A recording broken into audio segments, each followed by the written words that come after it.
Dr. Rubén Quirós, gastroenterólogo pediatra, profesor de pediatría de la Universidad de Nebraska Medical Center y director del programa de hígado y trasplante intestinal de la unidad de Nebraska.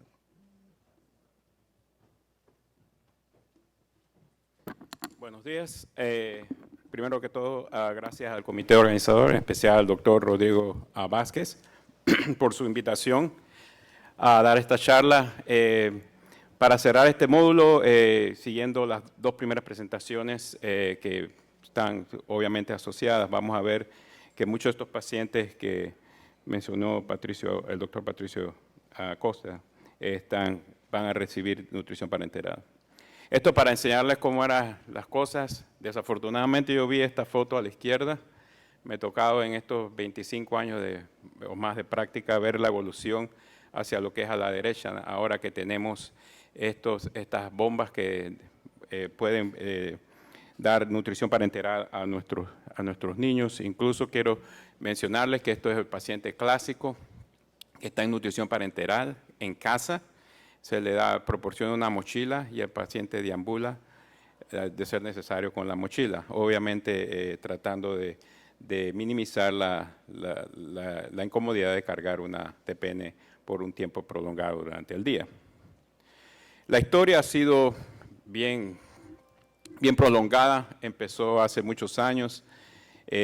Yo quiero mencionar Dudrick rápidamente. En el 68 mencionó que esta nutrición se puede dar en niños, neonatos, y ha ido evolucionando al punto de que en el día de hoy consideramos en los programas de rehabilitación intestinal el trasplante de intestino nada más una parte de ese proceso, en el cual la meta principal para nosotros es lograr que el paciente no esté libre de nutrición parenteral en algún momento.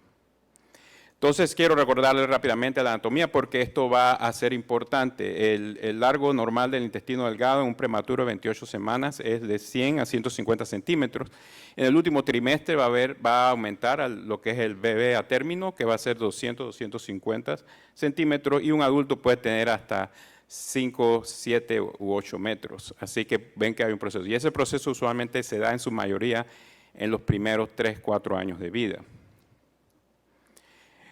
Definición de insuficiencia intestinal ocurre cuando hay reducción de la absorción intestinal, no solamente de los micronutrientes, pero también del agua, electrolitos, y va a haber una dependencia en cuanto a nutrición enteral y parenteral. O sea, no se puede comer normalmente. Lo que llamamos, para nosotros, usualmente hablamos de insuficiencia intestinal severa cuando hay requerimiento de nutrición parenteral. Y puede ser aguda o crónica. El proceso de adaptación intestinal lo definimos como un proceso que puede, a través de 2 o 3 años o más, la absorción intestinal se restablece y se logra una independencia de la nutrición parenteral. Y puede empezar a ver cómo hay una correlación entre los datos, y vamos a seguir mencionando una y otra vez, que muchos de estos niños, sobre todo cuando empieza el problema de intestino corto, en el periodo neonatal, les toma 2, 3, 4 años a veces de librarse de la nutrición parenteral, y podemos ver cómo ese proceso se relaciona con esto, el alargamiento que existe también de un proceso normal en estos niños. Por eso un niño tiene más capacidad de adaptarse con menos intestino que un adulto. ¿Qué es lo que va a ocurrir después de que se establece un intestino corto? Usualmente vamos a compensar por hiperfagia, vamos a compensar el organismo, va a empezar a aumentar, hipertrofiar las velocidades, y también va a haber una disminución en lo que es el tránsito intestinal. Esto va a ocurrir fisiológico como proceso de adaptación interno. También ya mencioné el proceso de alargamiento intestinal que ocurre de 3 a 4 años, primeros 3 a 4 años de vida, y podemos ver que el largo del intestino en el paciente prematuro o el paciente en el último trimestre se dobla. Lo que ocurre entonces es que si un prematuro tiene menos centímetros, va a tener más capacidad o más potencial de alargamiento. Esto para conversarles un poco cuáles son los diagnósticos que vemos allá en la Universidad de Nebraska, Centro Médico de Nebraska, la Universidad de Nebraska. Pueden ver que los que dominan son la enterocolitis necrotizante y la gastroquisis. 2/3 de los pacientes básicamente van a hacer esos diagnósticos. También tenemos los problemas de motilidad, de atresia intestinal, y podemos ver que también hay problemas de malrotación, vólvulos y otros. En otros entran muchas de esas diarreas que han sido comentadas por el doctor Acosta más temprano. Esto rápidamente, ver cómo se ve un paciente con enterocolitis necrotizante. A veces no es fácil determinar el largo que uno está dejando en el vientre, en el abdomen. Esto es la gastroquisis. El problema con la gastroquisis acá va a ser que depende del defecto, a veces puede estar asociado con atresias de los intestinos y a veces hasta malrotación. Este es el onfalocele, se ve un poquito menos frecuente, pero los dos se componen los defectos de la pared abdominal. ¿Qué es lo que nosotros debemos conocer? Una vez uno le llega un paciente a uno, ¿qué tiene que tratar de identificar? Primero va a ser el diagnóstico es importante. En muchos estudios no se ha podido establecer una diferencia entre la enterocolitis necrotizante o la gastroquisis, por ejemplo, pero los que lidiamos con esto nos damos cuenta que uno batalla más con esos pacientes que tienen gastroquisis porque como que tienen problemas de motilidad, pero estadísticamente no se ha demostrado que haya una diferencia. Obviamente, otro concepto va a ser si el paciente tiene insuficiencia intestinal porque se hizo una resección o tiene insuficiencia intestinal por muchos de los diagnósticos que fueron mencionados en la exposición anterior. Entonces, yo me voy a enfocar en los pacientes que tienen resección intestinal. Lo primero que uno tiene que tratar de entender, y esto fue en base a un estudio que hice en el 2004, y le dimos un seguimiento en el 2014. Pero podemos ver que aquí se establece el hecho del el largo del intestino delgado va a ser importante. ¿Cuánto intestino delgado quedó? Si es ultracorto, lo que llamamos menos de 15 centímetros, que esa es una definición que se ha ido cambiando un poco, va a tener menos oportunidad que si tiene más de 15 centímetros, o sobre todo el que tiene más de 38 centímetros en el neonato, sobre todo. La presencia o no de la válvula ileocecal, y voy a mencionarles que es importante también, la importancia de la válvula ileocecal va a depender mucho de cuánto intestino corto queda o no. Si el colon está intacto o no, contra que si hubo resección.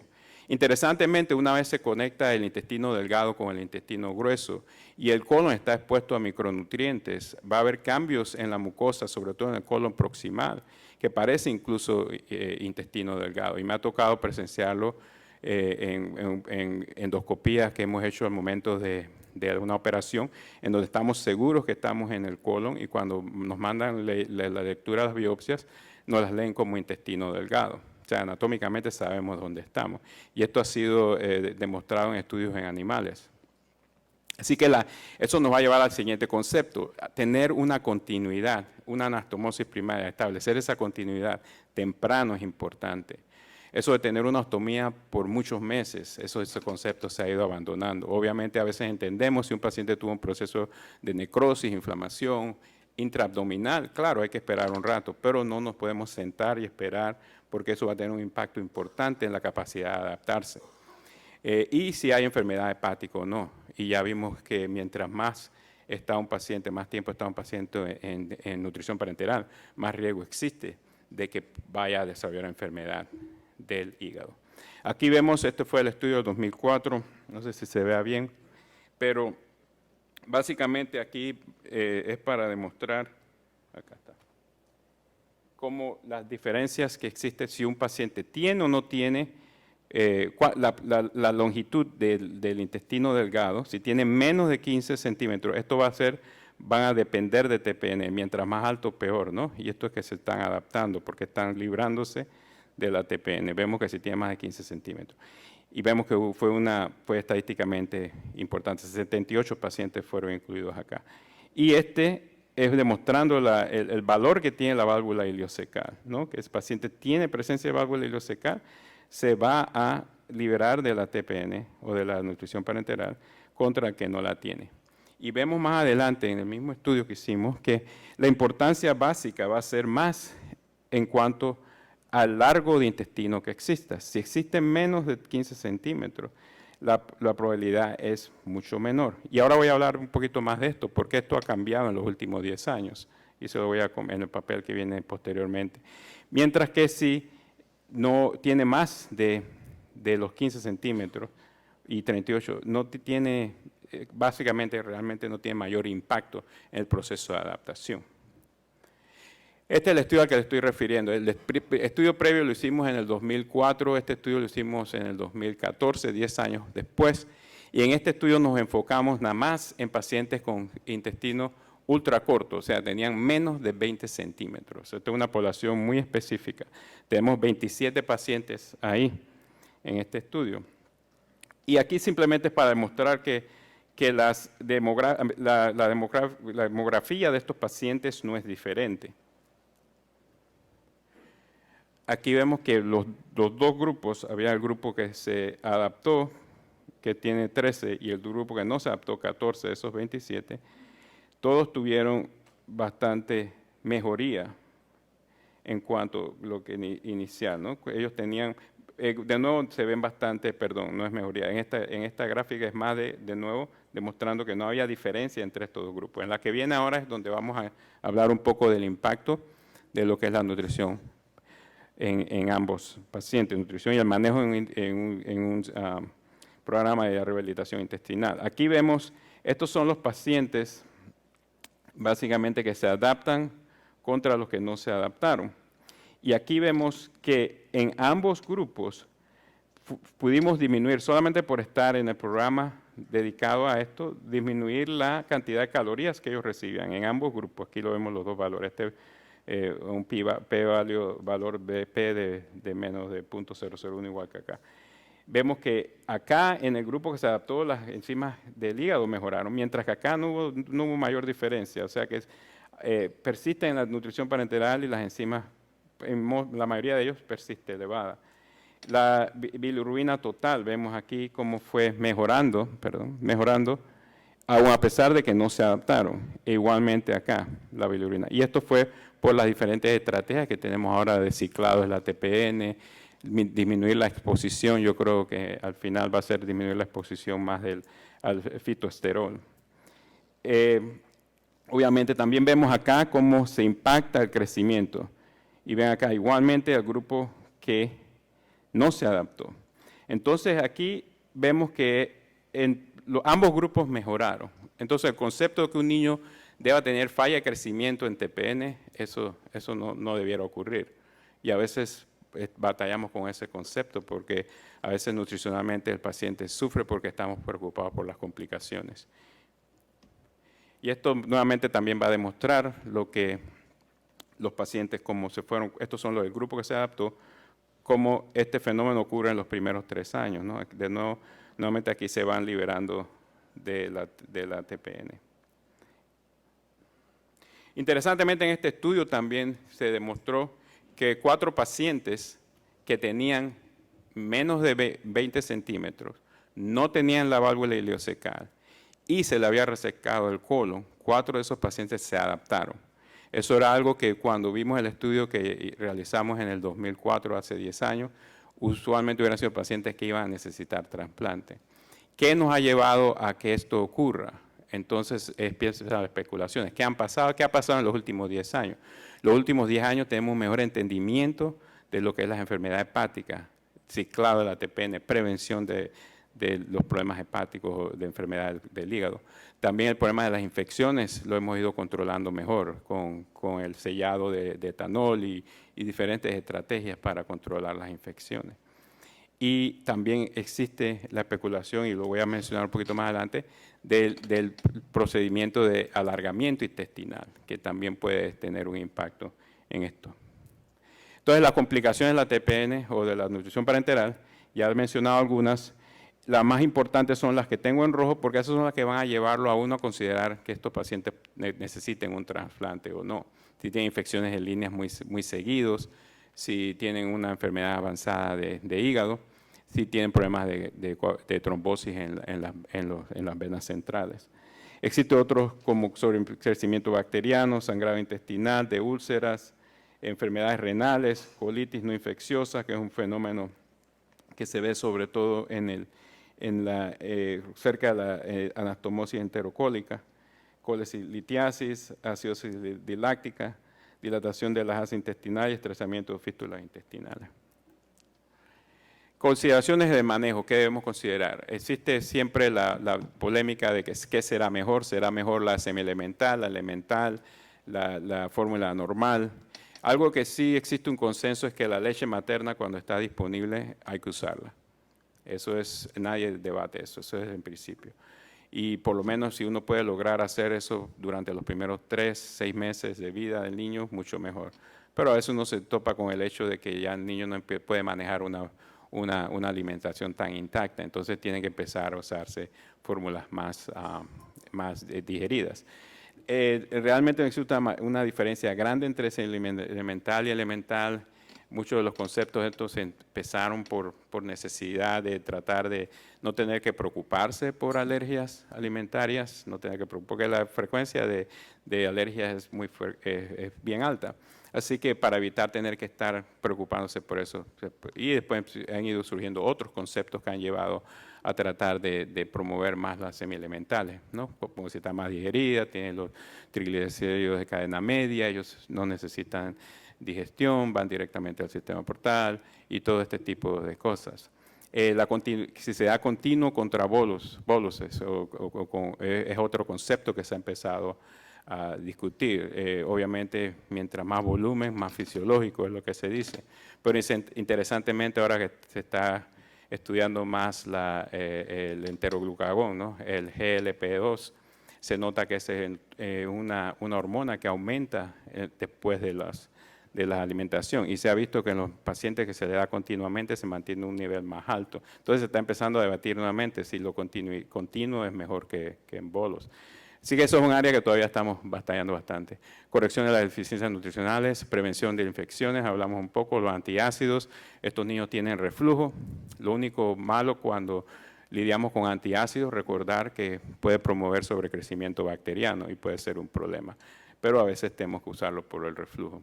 Agentes de antimotilidad, como les dije, disminuir la motilidad es importante, loperamida, pectina. El tratamiento sobre crecimiento bacteriano, ese es un área que hay mucha polémica. Obviamente cuando tratamos con antibióticos es como tirar una bomba y esperamos que nada más se mueran los malos y no se mueran los buenos, y los buenos surgen. De nuevo, y es un concepto obviamente, pero podemos ver pacientes que se mejoran cuando lo hacemos. Y esos son los pacientes que uno trata y hacemos en forma ciclada. Pero es un área que tenemos que seguir mejorando. La colestiramida, que ayuda sobre todo al paciente que no tiene la válvula ileocecal para que no se desarrolle ese proceso inflamatorio en la parte proximal del colon. La preparación de los lípidos, no voy a demorar mucho en esto porque ya fue conversado un poco. Para mí, el concepto principal aquí es disminuir la exposición a fitosterol, y voy a hablar un artículo rápidamente después.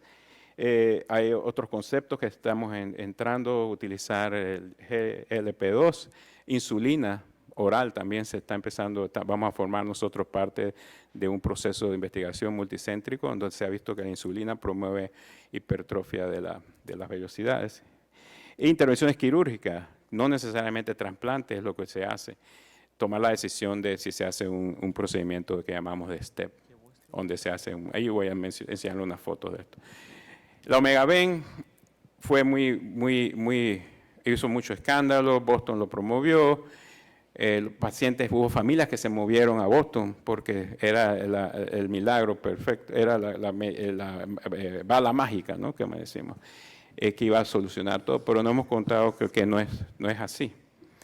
Estos fueron los estudios iniciales, no voy a demorar mucho tiempo en esto, pero nada más quiero mencionarles que estos ya sabemos el estudio que promovió el Omega-Ben, y no voy a demorar mucho, pero también nada más quiero traerle uno que publicamos nosotros, 6 pacientitos nada más, quizás no es mucho, pero nada más para traer ese concepto de que sí resolvemos la colestasis, pero ¿realmente estamos resolviendo el problema de la enfermedad del hígado? No, porque si vemos aquí en estos 6 pacientes, básicamente, esto es la característica de ellos, no voy a demorarme mucho en esta, pero son 6 pacientes, pero si vemos acá abajo, no sé si lo ven aquí donde está colestasis, inflamación, fibrosis. Aquí vemos que el paciente 1 se mantuvo igual, pero aquí el paciente que más sobresale es este paciente número 3, que no tenía fibrosis cuando se empezó el Omega-Ben y progresó.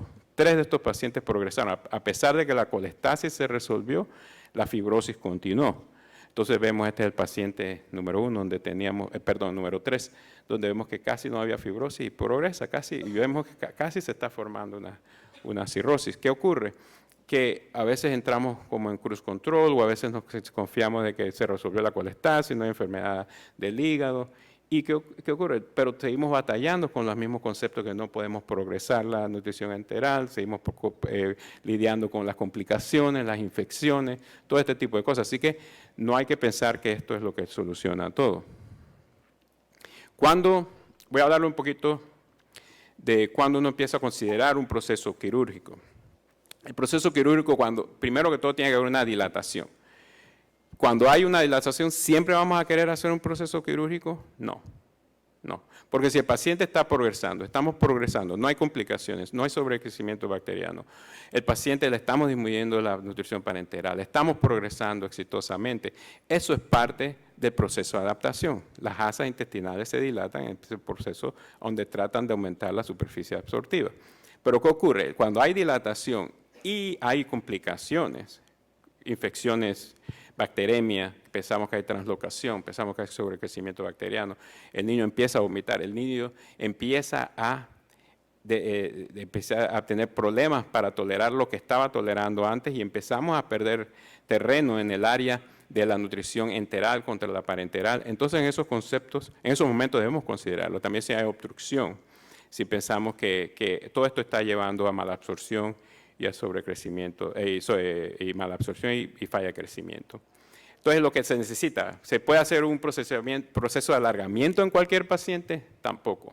Tiene que haber dilatación del asa intestinal y tiene que haber una dilatación mínima de 5 centímetros para poder llevar ese proceso de que llamamos el STEP, que es simplemente, y lo voy a enseñar una foto, que hacer casi como un zigzag. En realidad uno no alarga. Existen dos procedimientos de alargamiento. Hay uno que se empezó en los 80, pero ya no se utiliza tanto, por lo menos en mi centro, que es el Bianchi, donde puede ver que se dividía el área mesentérica y realmente se alargaba el segmento. El riego, obviamente, cuando uno manipula esta área, es un proceso quirúrgico un poquito más delicado porque se puede fácilmente, hubo casos en los cuales se perdió intestino al tratar de hacerlo porque se comprometió el flujo sanguíneo a las asas. Este es el que es más popular ahora, el que llamamos el STEP, que es como hacen como un zigzag. Vemos aquí, este es el intestino que está dilatado y se hacen con una grapadora quirúrgica, se ponen grapas para hacer este fenómeno de zigzag. Lo que uno logra al final del día es que el diámetro disminuye y la exposición de los nutrientes a la superficie va a ser mucho más fácil y se puede lograr un 100% comparado cuando hay dilatación, que los nutrientes no necesariamente se exponen a toda la superficie. Esta es una foto prestada por el doctor Mercer de la Universidad de Nebraska, donde se puede ver el intestino que está dilatado y cómo se ve el intestino después. Nosotros hicimos, básicamente no voy a demorar mucho en esto, pero esto fue un estudio que publicamos y que básicamente lo que demostramos aquí, déjeme saltarme acá, es que esto es cuando estaban antes del STEP, estamos viendo que el tamaño y el largo estaban bien. Estos son pacientes, 51 pacientes se hicieron 68 procesos quirúrgicos y esos 51 pacientes fueron seguidos y progresaron en forma positiva. Esta es la forma, concéntrense aquí en esta gráfica B. Esta es la cantidad de nutrición parenteral que todos estos pacientes, los 51, tenían antes de estos procedimientos y cómo quedaron al año. Esta de casi nada más requiriendo 10 en general, esto es un promedio, 10 calorías. Muchos de ellos salieron de TPN, como vamos a ver aquí en esta gráfica de los 51 pacientes. Estos fueron los que se trasplantaron, estos fueron otra área, pero quiero enfocarme en estos 43 que quedaron aquí, que no se trasplantaron. Murieron 2, desafortunadamente, procesos infecciosos, pero tenemos 41 que están vivos. Vemos cómo hay 24 de ellos que lograron independencia de la nutrición parenteral y 4 que están influidos, que eventualmente salieron de la TPN, de la necesidad incluso de catéteres, y hay 13 que quedaron con TPN. Al final lo que concluimos es que este puede ser un procedimiento que va a ayudar, no necesariamente es lo que va a resolver todo, pero va a ayudar al paciente indicado. Rápidamente, quiero darles 2 casitos para que veamos el impacto que este procedimiento puede tener. Este era un niño de 6 meses de edad, 29 había sido un prematuro, enterocolitis necrotizante, tenía una ileostomía, se le repararon la fístula inicialmente. Se hizo una primera exploración y vamos a ver una radiografía sobre eso, donde había una obstrucción a nivel de la anastomosis enterocolónica y el paciente tenía como 105 centímetros de intestino delgado. Y después de esta resolución del proceso ese, 3 meses después todavía seguía teniendo problemas y ahí fue donde se hizo el STEP. Y le voy a demostrar por qué. Aquí podemos ver en el primer evento, en donde había claramente una área de transición aquí donde estaba el estrechamiento, y donde eso fue que se resolvió inicialmente quirúrgicamente y había una dilatación anterior, proximal a esa. ¿Qué ocurre? 3 meses después vemos todavía que hay dilatación de las asas intestinales delgadas, y aquí es cuando se toma la decisión de hacerle este procedimiento de STEP, y entonces acá vemos, aquí pueden ver si lo ven con la imaginación, ahí vemos las ranuritas que se hicieron, las grapas, y cómo se ve el intestino menos dilatado. De forma importante podemos ver, aquí lo más importante que quiero señalizar es cómo este paciente, después de que se le hizo ese procedimiento, dependía de la TPN o de la nutrición parenteral 100% y logra al año estar libre de nutrición parenteral. Acá tenemos otro caso, este es otro, que vemos a esta niña antes y después de estar en nutrición parenteral. Esto es un paciente un poquito más viejo, ya no lo vemos, más tiempo ya no lo vemos que lleguen así. Otro paciente, más o menos lo mismo, 31 semanas. Lo que nos lleva a considerar el proceso de STEP es que tiene problemas de líneas centrales. Y ahora este es el problema que tenemos más grande. Hemos tenido mejor control sobre la trombosis, mejor control sobre los procesos de enfermedad hepática, pero ahora estamos teniendo problemas con acceso, desarrollo de trombosis. Y eso es algo que estamos ahora analizando, a ver cómo puede, quizá algo, yo creo que los pacientes están sobreviviendo más y entonces ahora tenemos más de este problema. Entonces a este paciente se le hizo una laparotomía. Aquí vemos que casi no se ve nada, esto ya después que se puso contraste, no se ve ninguna de las distribuciones de las venas. Arriba del diafragma realmente, se tuvo que ir a través del hígado para llegar hasta el corazón a través de la vena cava inferior. Entonces, esta es la radiografía, obviamente tenía dilatación, por eso fue que se consideró el STEP y se le hizo el STEP. Nuevamente puede verse aquí algunas áreas donde se ve la ranura. Nuevamente aquí lo que quiero señalizar, lo importante es ver cómo, obviamente empezó a ganar peso, pero cómo fue de aquí a este momento, a los 5 meses ya no tenía nutrición parenteral después de esa cirugía. Entonces el impacto importante que se tuvo con ese procedimiento. Este pacientito. Nada más le quiero mencionar aquí el futuro. Esto fue un artículo del 2009 que publican que con células autólogas hicieron una resección de intestinal en un cerdito y de ahí sacan células madres y promueven la formación de células intestinales, de enterocitos. Y el concepto es interesante porque uno podría utilizar segmentos de un paciente, hacer crecer, cultivar y entonces volver a ponerlo. Y aquí rápidamente demostraron cómo se forman, comparados el nativo contra este tipo de células que se formaron, que lograron que se convirtieran en enterocitos y vidas completas. Y aquí está un análisis que vieron en la forma funcional de estos enterocitos. Interesante el concepto. ¿Podrá esto reemplazar el trasplante en algún momento o no? No sabemos. El problema que hay grande es la estructura, el esqueleto de ese intestino, cómo se va a sostener. El estudio se hizo sobre un tubo sintético, un material que el organismo, el cerdito no rechazaba, pero desafortunadamente todavía ese es un concepto que está a nivel experimental. Rápidamente, para concluir en este último minuto, las preguntas todavía, los conceptos que nos quedan todavía de enfermedad del hígado, tener un mejor control, qué es lo que realmente ayuda, la exposición al fitosterol. ¿Qué quiero decir con eso? Si mientras haya menos lípidos que venga de la soya y se usa otros compuestos como el omega-ven, el SMOF, el que se está utilizando un poquito más, que está combinado y creo que es el que va a tomar el mercado poco a poco. Control de las infecciones, osteopenia, ya se conversó sobre eso.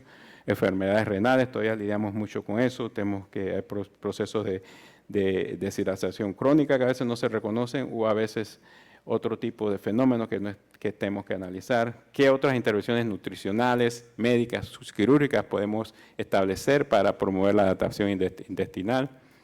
¿Cómo podemos prevenir la trombosis, la pérdida de acceso central? Yo creo que ese va a ser nuestro reto más importante en los próximos 5 o 10 años. Tener un mejor entendimiento sobre lo que es el sobrecrecimiento bacteriano. Hay beneficios cuando se hace esto, profilaxis, poder manipular la flora, trasplante fecal, oligosacáridos, promover ciertas cepas. Esto es todo un área que se está haciendo bastante investigación. No quise hablar mucho de eso para hablar un poco más de conceptos generales. La terapia hormonal, ya hablé de lo que estamos haciendo. Nosotros estamos participando en esos 2 estudios de la GLP-2 y la insulina oral. Y sobre todo al final del día va a haber pacientes que vamos a necesitar trasplantar. No hablé mucho de trasplante hoy, pero les quiero decir que a veces uno puede llegar al momento que uno tiene que considerarlo. Y en realidad uno tiene siempre que tener la visión. El paciente en TPN no necesita necesariamente ser trasplantado, porque hoy en día la sobrevivencia a 5 años sin complicaciones en nutrición parenteral es mucho mejor que un paciente que es trasplantado. Estamos hablando de un 75 o 95% de sobrevivencia, dependiendo del estudio que uno use y dependiendo de la anatomía, contra sobrevivencia de un 65% para trasplante. Pero si la probabilidad de que un paciente esté aquí debido a las complicaciones que tiene en 5 años es menos de un 65%, entonces es donde tiene que empezar a ver esa conversación de trasplante como una posibilidad para que al final del día el paciente no necesite nutrición parenteral. Con este concepto termino y le doy muchas gracias por su atención. Invitamos a los profesores a que pasen aquí al frente para la sesión de preguntas.